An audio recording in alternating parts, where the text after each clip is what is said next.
right, I'd like to call the Select Board meeting to order at 5:33 p.m. And I'd like to begin with the Pledge of Allegiance. I pledge allegiance to the flag of the United States of America and to the republic for which it stands, one nation, under God, indivisible, with liberty and justice for all. Okay. Sarah, real quick before we get going, we don't have liquor control board, do we? Do I have the wrong agenda in front of me? Yeah, no, there's nothing on the agenda for liquor control, so Okay. that's fine.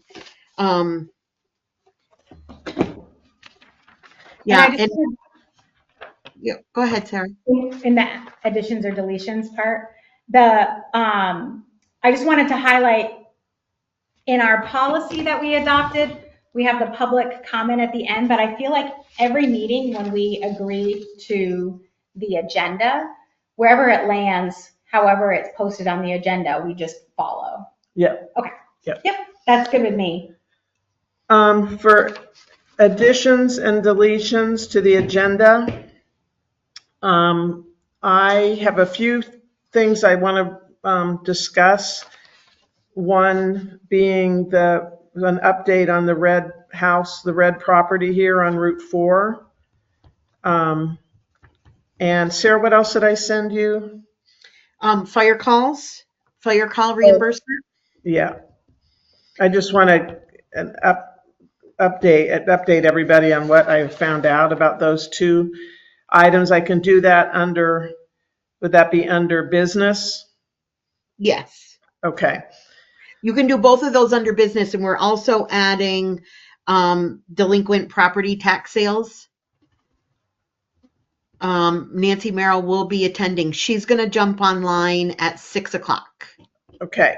So we will as soon as you see her, just let me know and we'll jump on. Yeah, we'll have her talk.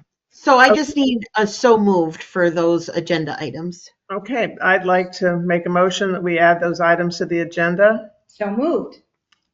All in favor? Aye. Aye. Okay, the first thing I want to do is move to approve the orders for April 14th, 2025 in the amount of $1,372,150.11, and for payroll for 3/18/25, $16,517.95. So moved. All in favor? Aye. Aye. The next thing I'd like to do is approve the minutes from the meeting of the last meeting. I just want to take a second to look through these. We only have one copy Okay. of them. So I think,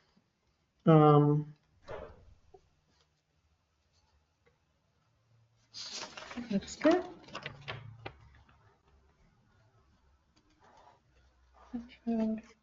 Appointments. facilities. Hi. Oh, Nancy, here we go. Nancy's here. Okay, I'd like to make a motion that we approve the minutes from the meeting March 24th, 2025. So moved. All in favor? Aye. Aye. Okay. Sarah, Nancy's here, Perfect. so we will move her to the top of the agenda. Since the owl is not working, you can still hear, right?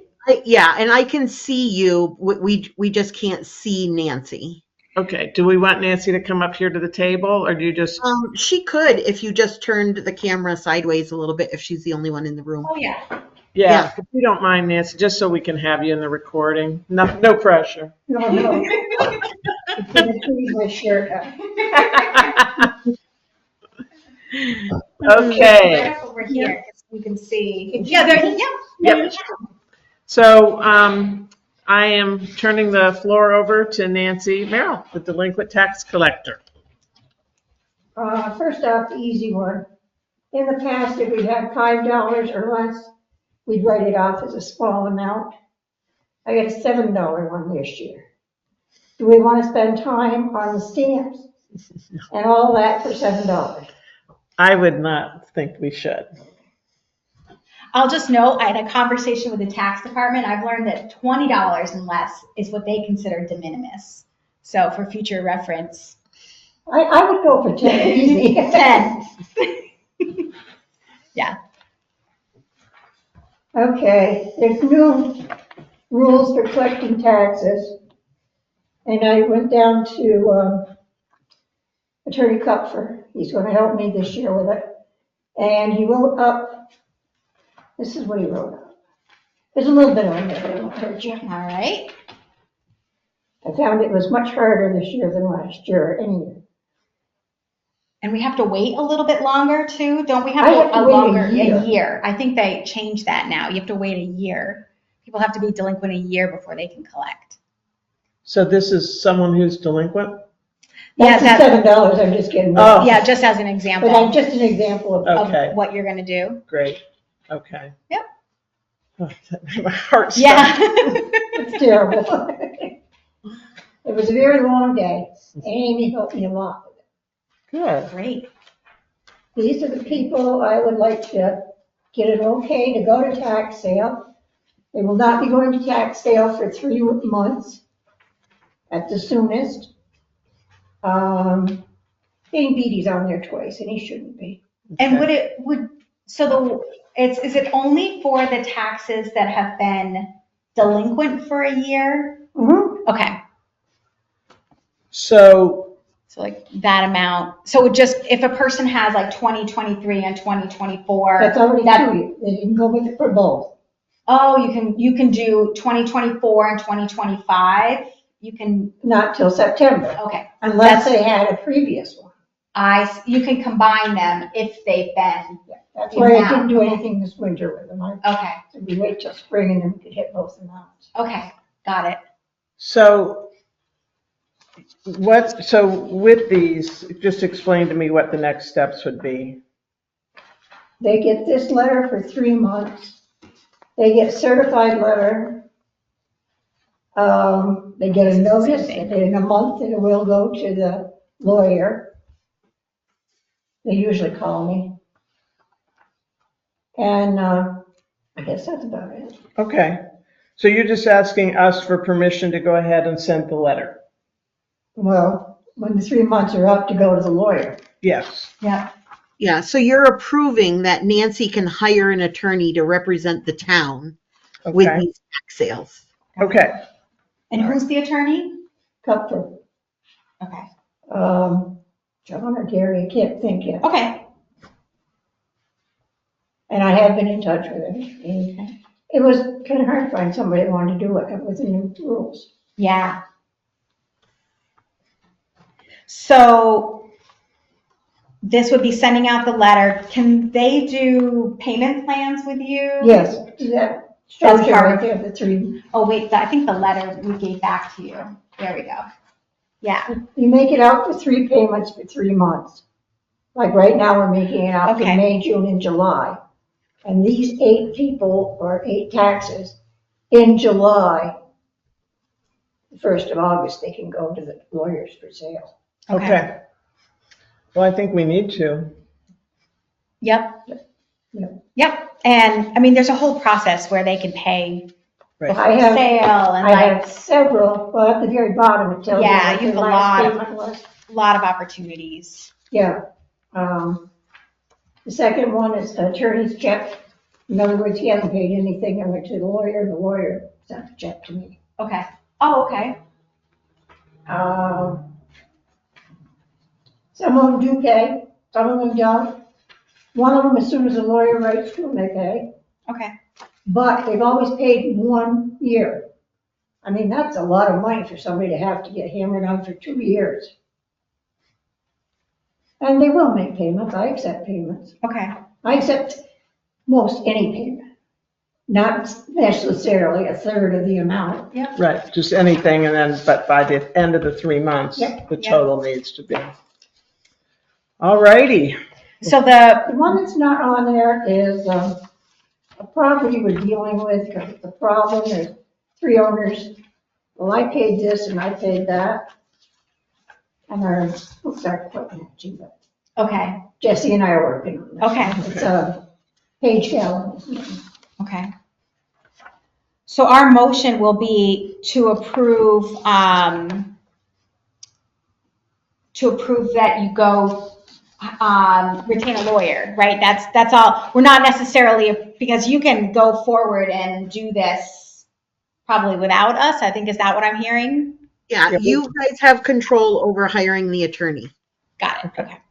So So we you just have to give her permission to hire an attorney to represent the town on behalf of the tax sales. Okay, Yeah, so, and then they're going to go through the whole process, and hopefully everybody will pay before we actually get to an actual warned tax sale.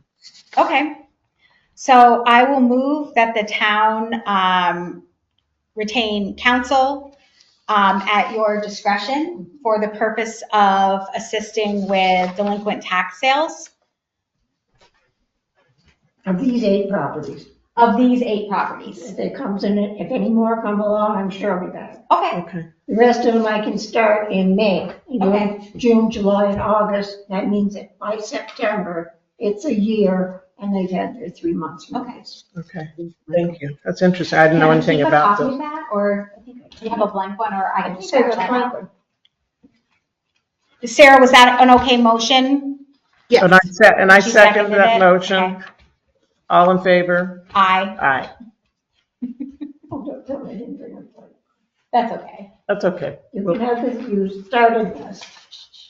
That's what you're looking at. All right, hey, And Thank you. He no longer has to go, that's a $7. okay. Great. Anything else? That'll do it. Thank you very much. No, thank you. Yeah, thanks for all you're doing. I debated this year, in January, I couldn't make up my mind, because I knew it was gonna be more work this year, Yeah. Yeah, a little bit more of a headache. much more, much more. I We'll mean, have to- it's just not fair to the people that they got 2 years piled on, and you're gonna lose it for 2 years. For a year, they can finance a year. Yeah. But when you're throwing $9,000 at it, Yeah, and I think the intention was to make people Easier. wait, make it easier, and I don't think it's had No. that effect. it hasn't at all. I don't think. Yeah. Thank you all. Thank you.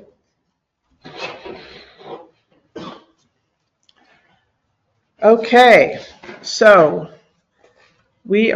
thanks again. Oh, thank you. Bye-bye. So we are going to move on with announcements.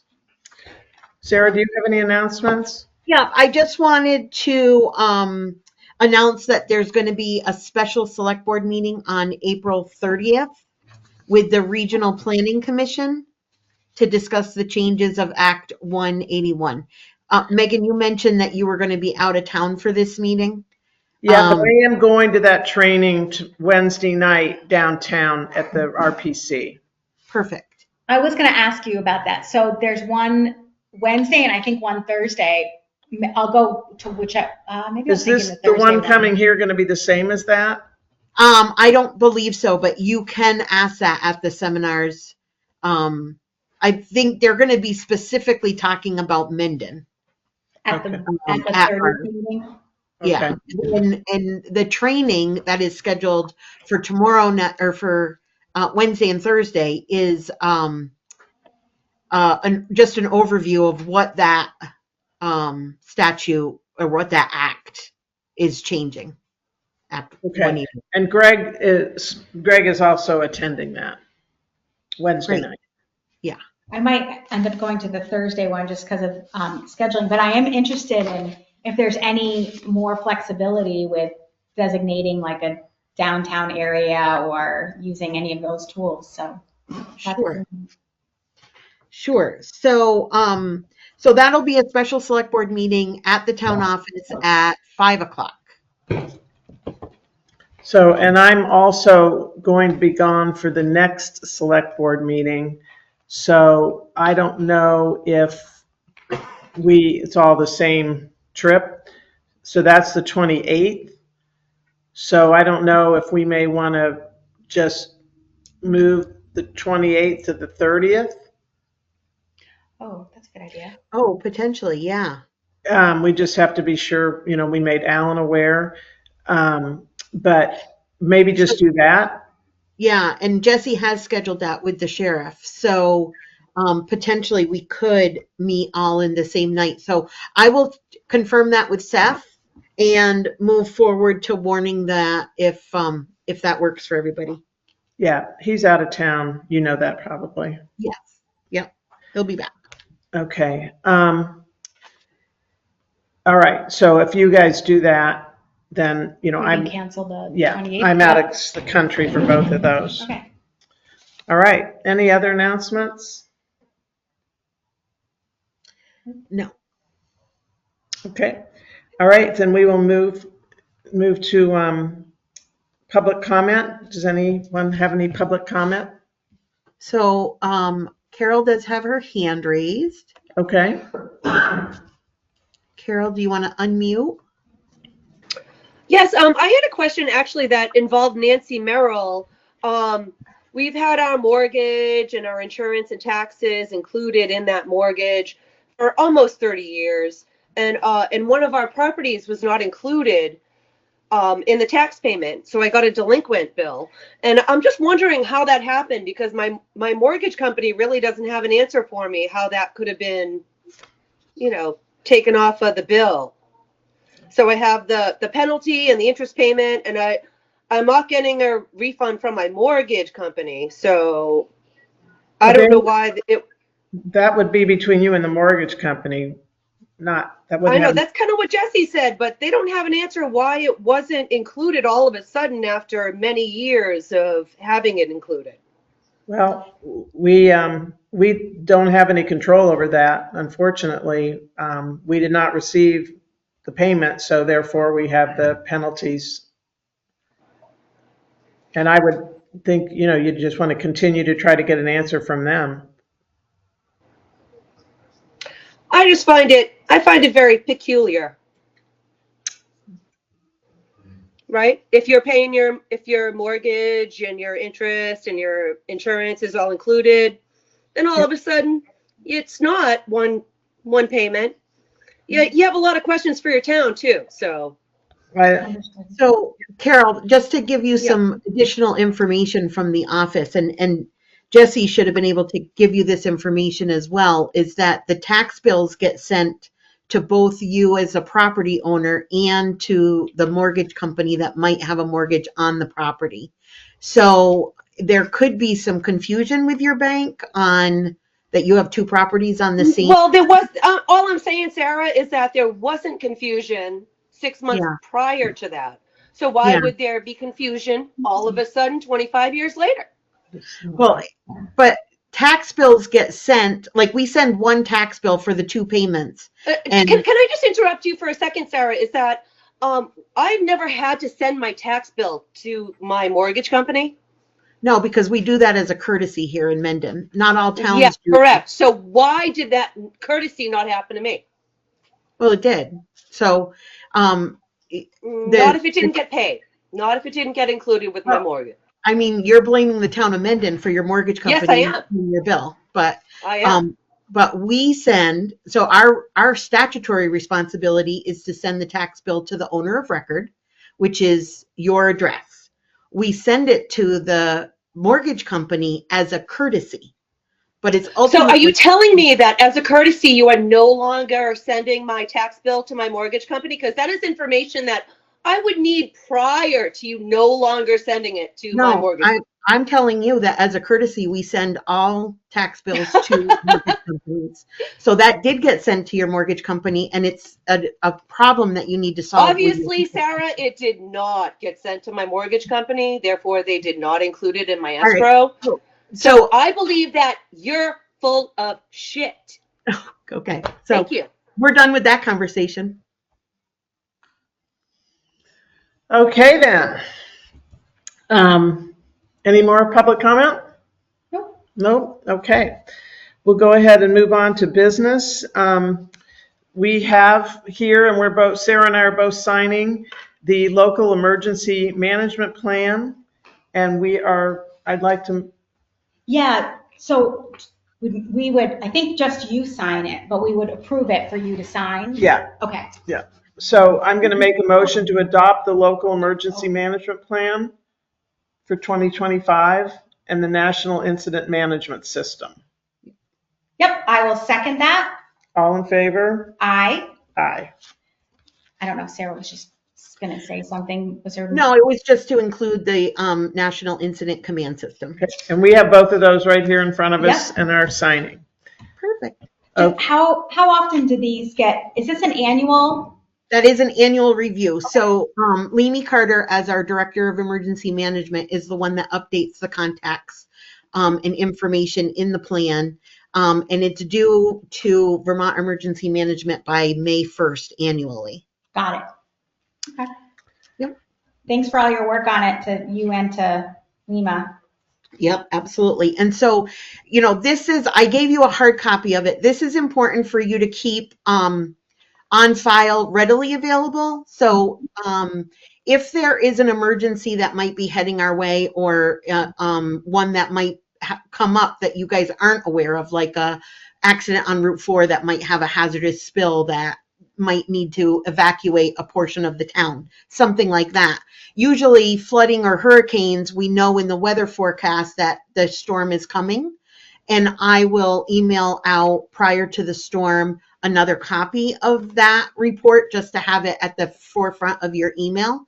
But typically it's good to keep that hard copy somewhere available in case we have major power outages and whatnot, and you're not able to access the internet, that you actually do have a hard copy of it.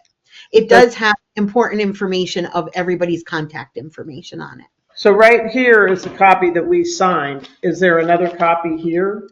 Yep, there's one with your agenda. Oh, okay. All right, there it is. Okay.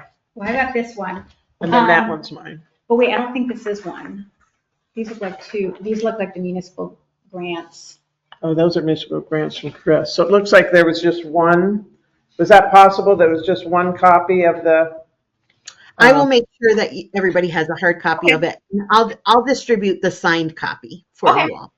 Okay. Great. Okay. Recreation Committee appointments. I think that was Chris and. Yep, Chris and Leighton Thayer. I just want to clarify the term endings.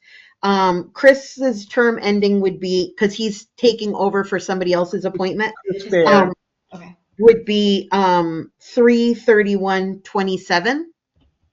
Okay. And Leighton Thayer would be 3/31/28. Okay. Perfect. So I'd like to make a motion that we appoint Chris Baird and Leighton Thayer to the Recreation Committee, with Chris Baird's date 3/31/27 and Leighton Thayer's term ends 3/31/28. I second that. All in favor? Aye. Aye. Okay. So we're going to review the ordinances, and Sarah, you take over for that. All right. So I have a paper copy here for you to look at, not to approve this time, but for next time, potentially. I'll make sure Rod has had a sign off on that prior. This is the Mendon ordinance for the. This is for dog and Dogs, wolf yeah. hybrids. What you are looking at right now, Megan, actually, is the one with the fees in it. This is the copy without the fees in it, because what I'm going to propose that we adopt is the updated ordinance for dogs and wolf hybrids, but that instead we just reference that the enforcement officer is authorized to recover civil penalties for violations of the ordinance in amounts adopted by the select board as part of its universal fees and fines So schedule. then every year we adopt. You can those. update it. Okay. But I wanted you to see in that copy, and I sent it to you, Sarah, you can circulate it. I'll make sure Rod sees it too. I updated the fees for when we do, because one of the policies here is the fees and fines schedule. Just to see if those are the right amounts. I'll see if Rod has any suggestions, but they're not significantly high fees, but I hope it's enough to be a deterrent. So I'd welcome if you have thoughts about that. If anyone has thoughts, just be prepared. We can change that with the fees and fines schedule, and that I don't think will impact the actual ordinance. Okay. So that's that one.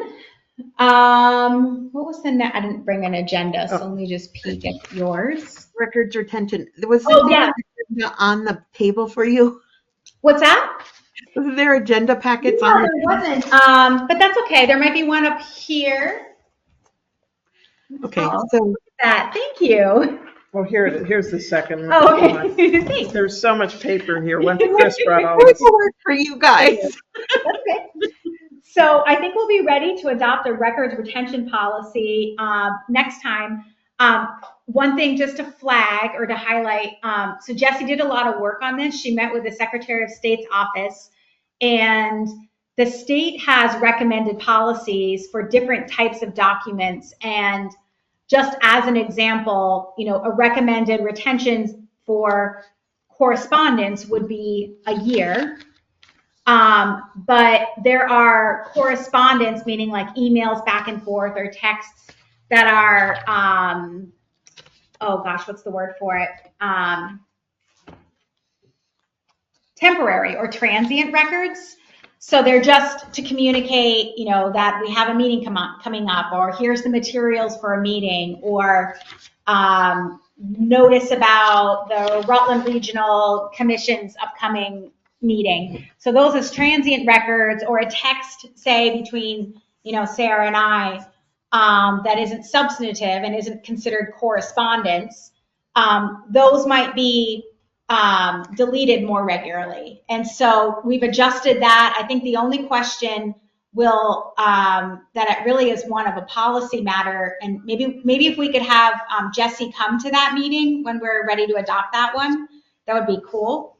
I think the only question will be, do we need anything longer than like a month for us to be permitted to go through our emails or our texts and delete things that are called transient files? And if there's any good policy reason to retain those longer, we can. Otherwise, I think what Jessie would suggest is that maybe annually or on some period that she recommends, after we've adopted a policy, we make it kind of a habit to bring in any paper files or things that we have that under the retention schedule should be kept by her as the custodian. And that's not so much a policy for records retention, but just how do we then implement the practices? Yeah, and to make sure that it's all in one place. Oh, go ahead, Sarah. Yeah, to make sure that it's all in one place, so Yep. that when, like there, for example, audits of the grants, that all the grant folders are all kept in the same Yep. place, so that if an auditor comes in, they can direct them to Yep. all the files. So that would be, because we have a lot of public officers here in town who don't work out of the office all the time. Sure. And so they may, they may be, that might be a good practice to kind of get into. Yeah, Okay. totally agree. So that should be ready potentially. I think those are mine. Did you want another one? No, he brought in some. Oh, he did too? Yeah, Yeah. Chris, and they were in Oh. that folder. So- No, this was the folder I brought in, but Chris Baird. Yes. I just saw you right here. This is He what probably brought you copies of the class the two highway road grant. Grant. I thought he also brought in copies of the policies that we were going to approve. Yes. So under that sign, what you right there under your sign info, there were. So I just signed some of them. Oh, okay. So I those just are wanted to ones I make won't sure we speak had to. these. Yes. And I'm going to go over those once we get to those. Okay. Okay. So that'll be good for next time. Fee structure review and adoption. I think that will probably be a few meetings off. I think that's some coordination, maybe led by Sarah, and I can help you with that too. I think we'll call it a fees and fines, and that occurred to me as I was looking at the dog ordinance, because it's not really a fee. I mean, some of these things are fees, but some are fines. Right, and you're going to call it the universal? Yeah, I was thinking universal, only because it's not specific to one potential policy or ordinance, but Yeah. so that will be something, and maybe we can aim to have that ready for early June and make it part of like, an annual adoption.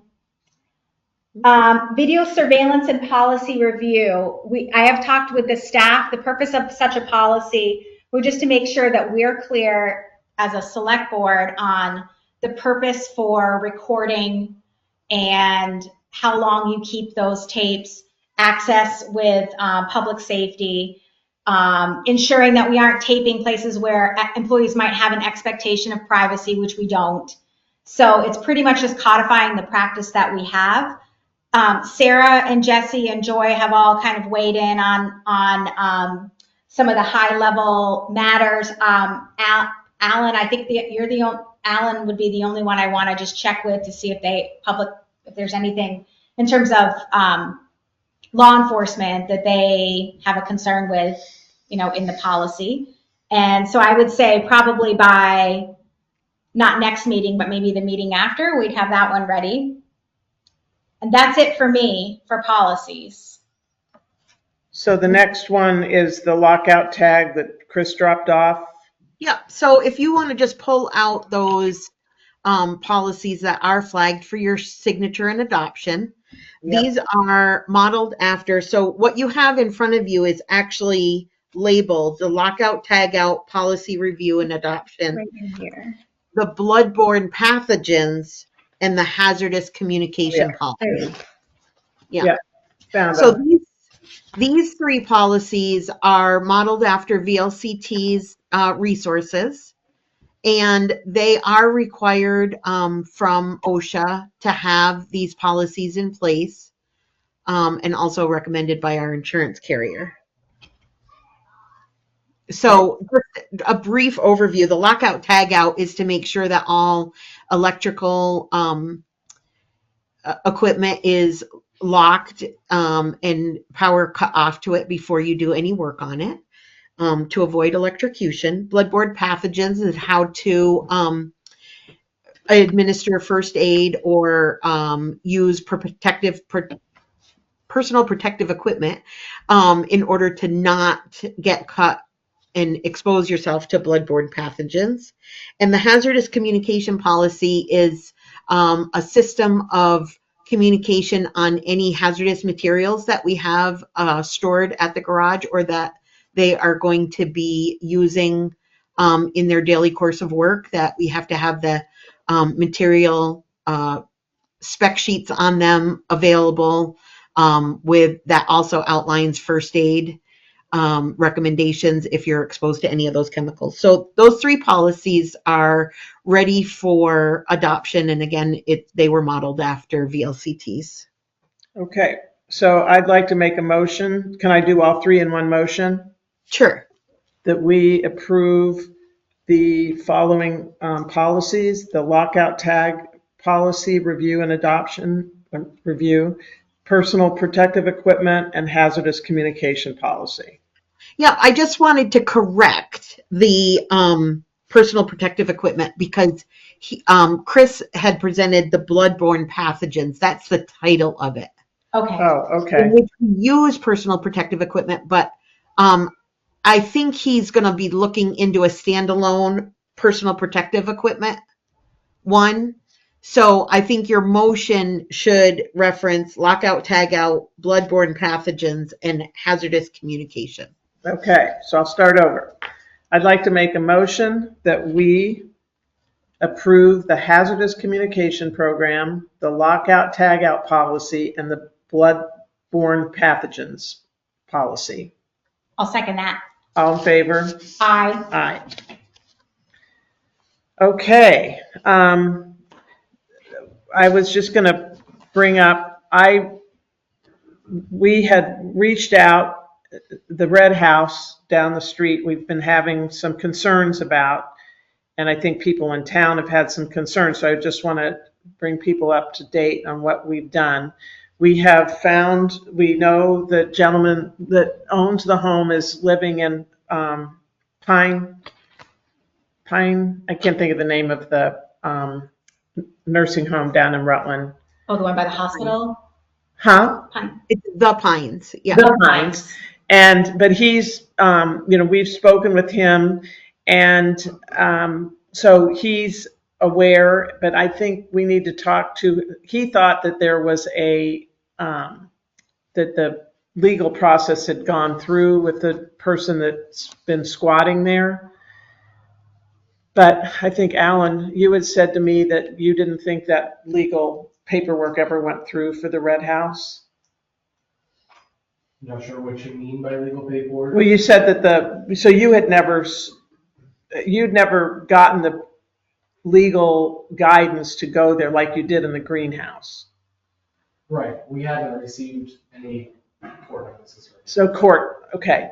So I'm going to talk, I left a message for the woman that's been helping him. I think she's a niece, to see where that stands. And there are no utilities on in the house or anything. So,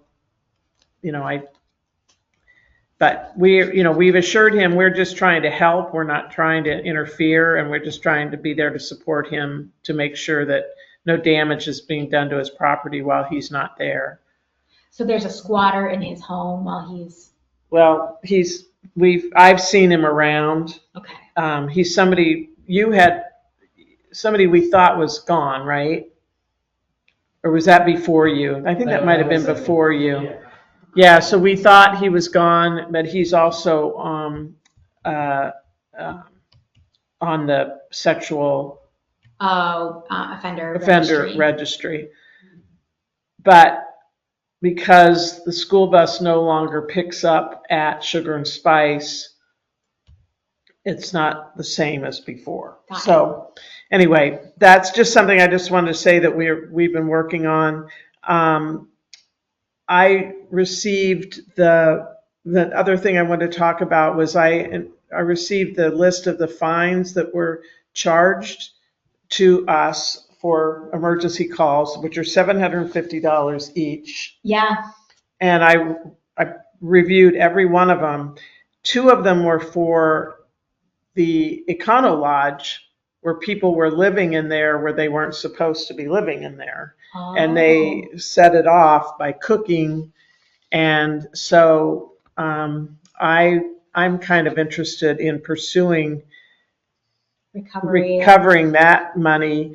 The other ones, they're all just one offense. They're not repeat offenders, at least in that period. It was only like a 6-week period. But I know that Leamy doesn't think it's worth it to try to collect from the insurance companies. We had a lot of single car accidents in Mendon. And I didn't know, Sarah, your thoughts on that, if we should be trying to get the insurance information from the sheriff's department if they get it, and if we should go ahead, or if it would be bad if we only had some and not the other. So there's a long history here that different select boards over the years have handled trying to recoup these costs in different ways. I think at this point you could probably have a working group that can evaluate this and make a recommendation to the entire select board how to move forward. And that might be a representative of the select board, Jesse, myself, and possibly Leamy if he's available. Yeah. To weigh all of the pros and cons on if it would be beneficial to the town. Yeah, Jessie said it was absolutely the biggest check she'd ever written this past month. Yeah. So, and looking at it, that does make sense. Looking at the history of the weather pattern that was this winter, we have 3 different kind of weather patterns that go up the mountain, and where weather changes right around the corner from the town office, up by the Cortina, and then up closer to the pass. And our weather patterns this year were just 2 inches of snow here, 2 inches of snow there, and then all of a sudden, up on the mountain, it was 6 inches of snow. So where we normally have 4 to 6 inches that fall, this was a whole bunch of every other day, a blanket of snow that just caused hazardous conditions on our roads.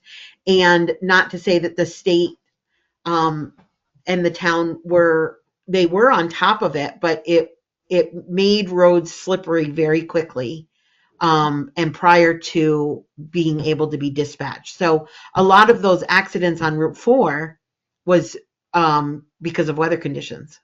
Well, the other ones, there were a lot of fire alarm or smoke detectors going off, and then they said they were out of date.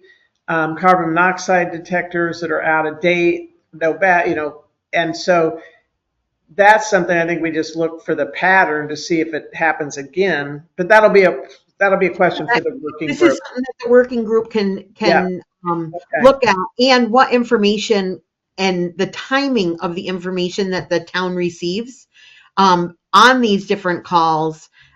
You're looking at a quarterly bill, so some of those calls are 3 months old. Yeah, one of the Cortina ones was 3 months, and one was more recent.